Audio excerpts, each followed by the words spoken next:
welcome back. And now that we have the Centurion up and running and we've been in the OS and we've seen it do some really cool and trick stuff, the question now is, what's next? Where do we go from here? Well, there's a lot of really interesting paths that I think we can run down. I mean, we still have to do something with the counterfeit machine.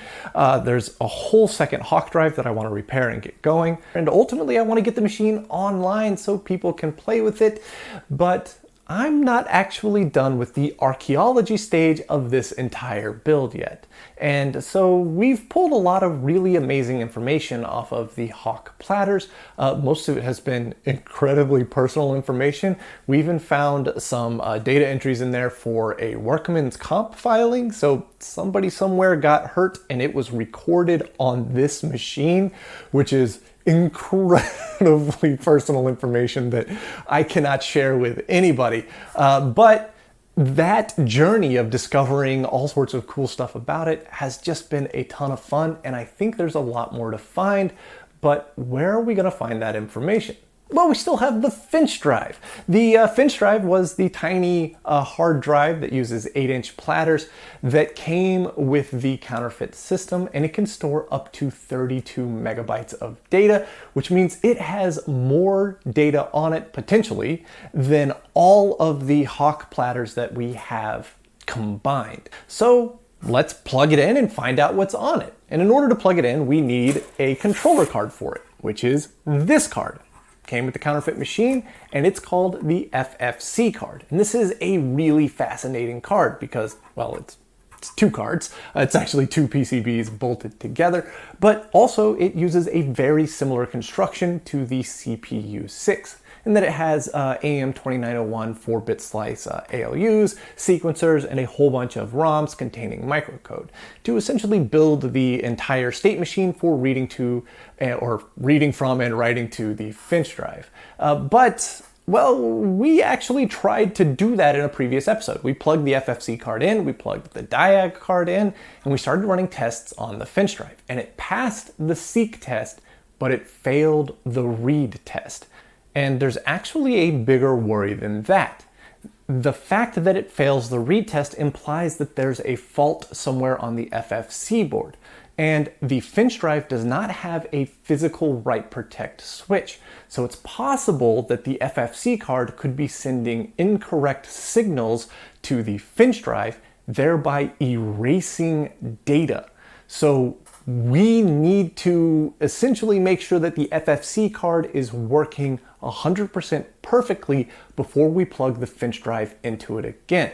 So for now, the Finch drive is going to sit over in the corner, and we need to think about how to diagnose and start testing the FFC card. Well, turns out that FFC stands for Finch Floppy Controller.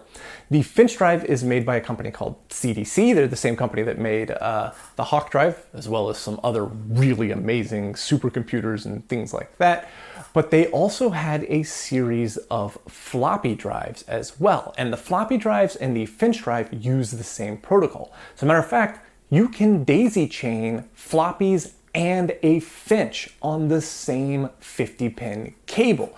Now the Finch uses an additional, 26-pin I think, an additional 26-pin ribbon cable, but the primary 50-pin cable here can daisy chain from floppy to floppy to floppy to Finch. So if we can get a CDC floppy drive hooked up to the FFC card and get it passing a read test, the Finch should pass a read test as well, at which point we should be able to hook it up into the system and start pulling data off of it. So we need a CDC-made floppy drive to start troubleshooting the FFC card. And so I trawled eBay and I just got flat out lucky. There was a pair of CDC-made 8-inch floppies down in Houston. I hit buy it now, and they're here sitting on the bench. But they're in rough shape. They are very, very gross.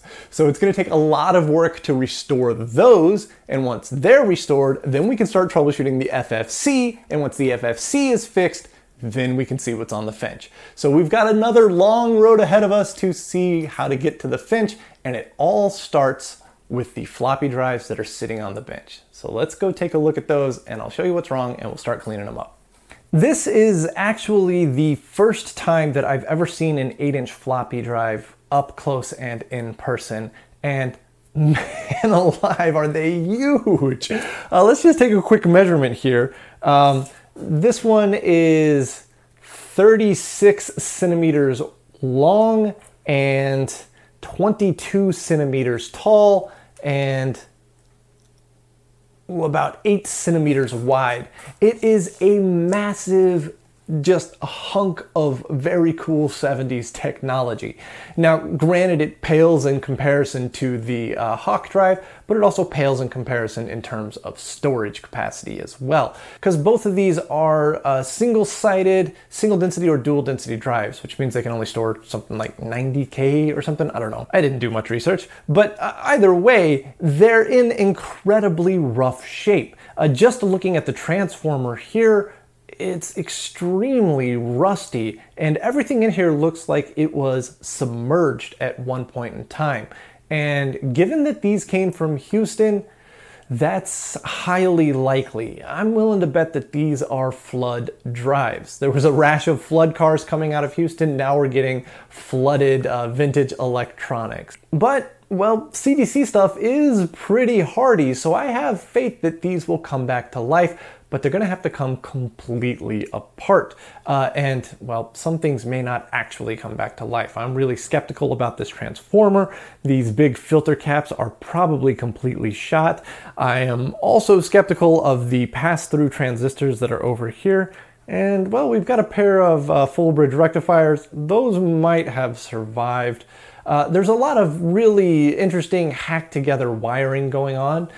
For the drive motors in the back, one of them has an AC start capacitor, but the other one doesn't.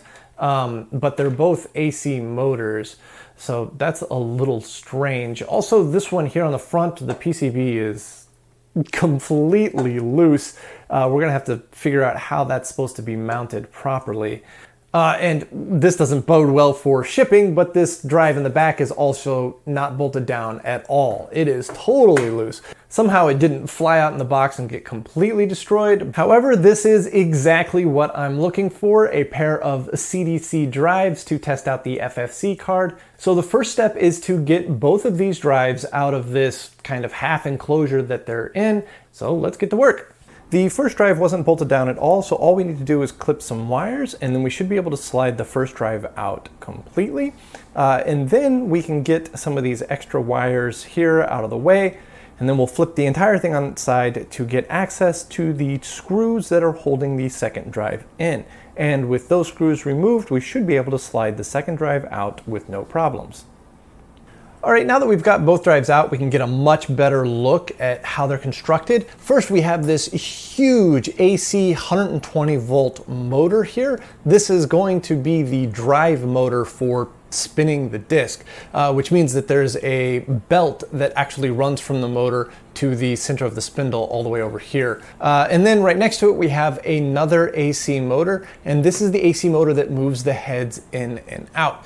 Well, not heads, head. There's only one head, and we can actually just barely see the read-write head right here. But we also know that there's only one head because there's only one head plug on the entire PCB. And interestingly, this is the same type of plug that the Hawk drive uses, which makes sense. They're both made by CDC. On the PCB itself, it all looks like mostly generic 7400 series logic. So if there is a fault in one of these ICs here, we should be able to get replacements. But I can tell that the 50-pin connector here at the back and the 6 pins for power supply in actually look identical to the Finch drive. So the pinout and the power rails should be pretty close to the same. But for right now, I think that these need to come completely apart. They are just disgusting and gross. Our top priority is going to be to completely strip these things down and give them a proper clean. Otherwise, they will just never work right.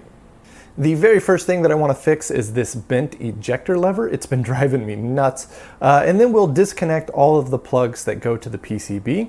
The PCB itself is held in with these plastic clips and 2 little screws. And with those all removed, the PCB should lift right out, and that will give us access to the belt. Then we'll flip the drive over and remove the upper assembly by removing the 4 Allen head screws right here, and that should let it lift right out of the way. And next we'll get the head assembly and motor out, and we start by removing the support and the locking screw, and then we will remove the motor mount that holds the motor in place. And then the whole unit should pop right off of the slide rail. And then we got to get some wires out of the way, and once those are taken care of, the entire assembly lifts right out. Next we'll remove some wiring tie downs, and then we can get the sector sensor and the track 0 switch removed. And with those out of the way, we can then get the right protect sensor out. And then there's 3 lock nuts, and the drive motor will come loose, which will let us lift the whole chassis off of the motor. And this is as far down as I'm going to take it, so it's time to start cleaning. We'll start with the chassis using a scrub brush and some simple green, and once we got the bulk of it off, we'll give it a quick wash with the hose and then leave it to dry in the Texas sun. Next we'll wipe down the drive motor, followed by the head motor. And before I remove the head assembly off of the screw shaft here, I want to clean the shaft a little just to get the bulk of the nastiness off so it doesn't get stuck into the head assembly. Then once we have the head assembly off, it gets a very careful scrub, and with all of that clean, it is time to slot it back into the now dry chassis. We will cinch it down into place with the motor mount, and then we will install the track 0 switch in place. We will get the right protect sensor back in its place, and then we will slot the drive motor back in and bolt it down with the 3 lock nuts. Next we will set the upper subassembly back in place, then we will flip it over and get the drive belt back on, slip the PCB back into its place, and then we'll do the entire process one more time for the second drive. It was actually a really smart move to only do one at a time, because during reassembly I could use the other drive as a reference for how it was supposed to go back together. Even though I did this pretty quickly, I have a terrible memory, and I found myself often looking at the other drive trying to figure out what went where. All right, so we've got both of them back together, and they just cleaned up beautifully well. They look almost brand new, and I'm not afraid to touch them without getting filthy anymore. They both look awesome. Now, these are both indeed CDC drives, and they're both the same model, but there are some interesting differences between the two because I believe they are different revisions, and I believe this is an older revision. The biggest difference is going to be the 2 drive motors back here. This motor is just a simple single-phase 2-wire AC 120-volt motor. This motor is I believe it's technically a 2-phase motor. Essentially, it's got 3 wires coming out of it. 2 of them go direct to AC, and the third one comes from the AC through a capacitor to give it like a 90-degree phase shift. And so that's what this big capacitor over here is. It's not a start capacitor, it's more like a run capacitor. Now, interestingly, the speed between the 2 motors is different. This motor here is 1,800 RPM, and this motor over here is 1,740 RPM, I believe. So there's about a 60 RPM difference between the 2, which means that they're not interchangeable, because that means that the board on the back side here has to be set up specifically for that RPM. If there's a different RPM and the board doesn't know that, you're going to get all sorts of weird read errors. Now, speaking of the boards, this one was mounted with these little plastic standoffs that come through with no problems, and that was fine, but this one over here, those standoffs were all broken. So I removed them, and I just used some PC board standoffs for like a motherboard that were pretty tall. There wasn't anything on the PCB here that looked conductive anywhere near those, so I'm not really worried about shorting anything out. It's just a little more rigidly mounted, so I think that's going to be all right. Other than that though, the next step is to try and get some power into these. And I think in order to get the wiring nice and neat, I'm going to bolt these to the base plate that originally came with them. Now, ultimately, I would like to have these mounted on a 19-inch rack in either that machine or in the other machine, but that's pretty far in the future. So for a temporary solution, we're just going to bolt it to that little plate because it has rubber feet on it and I can move it around. So let's get that plate out, get it cleaned up, and get these bolted to it so we can figure out how to wire them up for power. There's a lot of junk to remove, so let's flip it on its side, and we'll start by removing the screws for the pass-through transistors. And then there's a ton of mismatched screws and bolts, so we'll just remove them one by one. And with most of them off, let's flip it back over and start getting the components out of the way. And first we'll start by getting the wiring off of these big Sprague capacitors, and then they should lift straight out. And interestingly, one had washers under it because the mounting lugs were just a little too long. But with those out of the way, next we will clip some wires and remove the very rusty transformer. Then we will remove the two remaining bolts holding the fuse panel in and get it out of the way. Next we'll clip some wires and remove the full bridge rectifiers. And then finally we will remove the sockets and the pass-through transistors. Now ultimately I just want the base plate, so I'm going to remove the front plate as well as this additional aluminum or aluminium reinforcement plate. Let's try to clean it up, and yeah, that's not going well. I'm impatient, so let's get the power tools out. Yeah, that's cleaning up very nice. But I'm not a monster, so I'm going to use a little bit of 600 grit wet sanding to smooth it out so it doesn't feel so strange to the touch. And of course, while I was sanding this, the kittens had to come and investigate what kind of strange stuff it was that I was doing. But now that all that's cleaned up, let's see where the drives are going to sit. And then we will bolt them both in place with some new bolts and lock washers. Once we have it all bolted up, we'll flip it back over, and now it's time to figure out where the power supplies are going to go. I did think about trying to reuse the original stuff, but these Meanwell supplies are so good and they're really not that expensive, and they're just going to be so much better for what we need to do.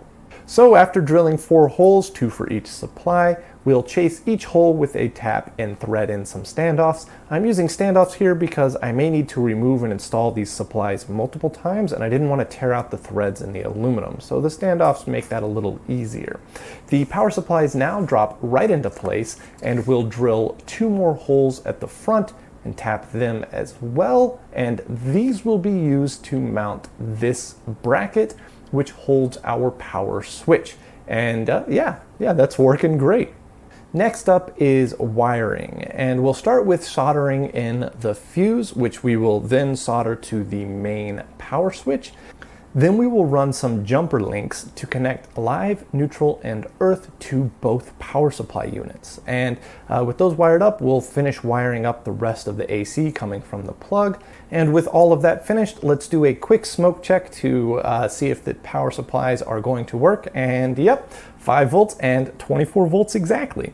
With that working great, we'll start wiring in the AC motors for the drives, and then we'll get to work on the DC voltages for the control boards. And these plugs were salvaged from the original wiring, and they should work perfectly, though I'm using solid core wire here because it's just what I had. It's not ideal. You shouldn't crimp to solid core, but I think it's going to work fine for now. And yeah, the wiring turned out really great on this. It should be noted that there is mains floating around in here. I didn't put any safety covers in place, so this is dangerous, and if you are doing this yourself, be very careful around mains electricity, but I think this turned out beautifully.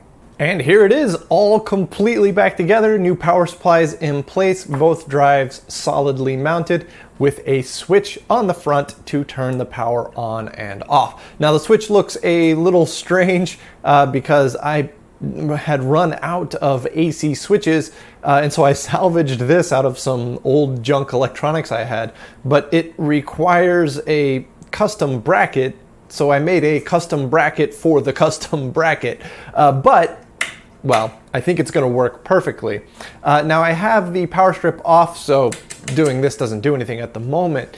And I do want to power it up, but first I want to make sure that I've got all my AC run correctly. So I'm actually going to disconnect the power into the boards here. So we're not putting any 24 volts or 5 volts into either control board. And I just want to put some AC into it and see if the motors spin. So we'll turn our power strip on here, then we will flip our switch, and yeah, both motors are spinning totally fine. That's awesome. All right, so I think that means it's time to put power into the control boards, and hopefully none of it goes up in smoke. So we'll go ahead and plug these connectors right back in here. Well, here goes nothing. I saw the motor actually tweak just a little bit, so it didn't move the heads in or out, it just centered itself. So I think that's good news. I don't see smoke coming out of anywhere. All right, so we'll flip it back off here. And obviously they're not going to do anything until we get a disc into them and we get them plugged into the FFC. Now, I did happen to buy one of these on eBay. This is soft sectored, single-sided, single or double density, 8-inch floppies that are new old stock. They've never been opened. It feels a little weird ripping the plastic off of this thing after it's been left sealed for 40 years. But, well, there should be some good discs in here, so we know that at the very least. Yep, there we go. It's like opening a Christmas present. Then we'll slide the top off here. That's awesome. We got labels and we've got a lifetime warranty statement. So maybe we can still cash in on the warranty for these. And there we go. A beautiful 8-inch floppy that is brand spanking new. And I think that's where I'm going to call it for this episode. We have both of our floppy drives cleaned up and looking beautiful. We've got power supplies going on, and nothing went up in smoke, and the head drive seek motors seemed to initialize, at least when powered up. They don't move back and forth. I don't know if they're supposed to or not supposed to. I'm pretty much expecting these things to be completely inert until we get the 50-pin cable here plugged into the computer to tell it to do something. And, well, I think that's what we're going to do in the next episode. We will get the FFC card out, plug it into the Centurion, plug the 50-pin cable into one of the drives, and start seeing what happens. So thank you guys so much for joining me while I cleaned these old floppy drives up, and I hope you join me for the next episode where we see how they work, because I have no clue how that's gonna go, and it's pretty exciting. So thank you guys so much for watching, and I hope to see you in the next episode.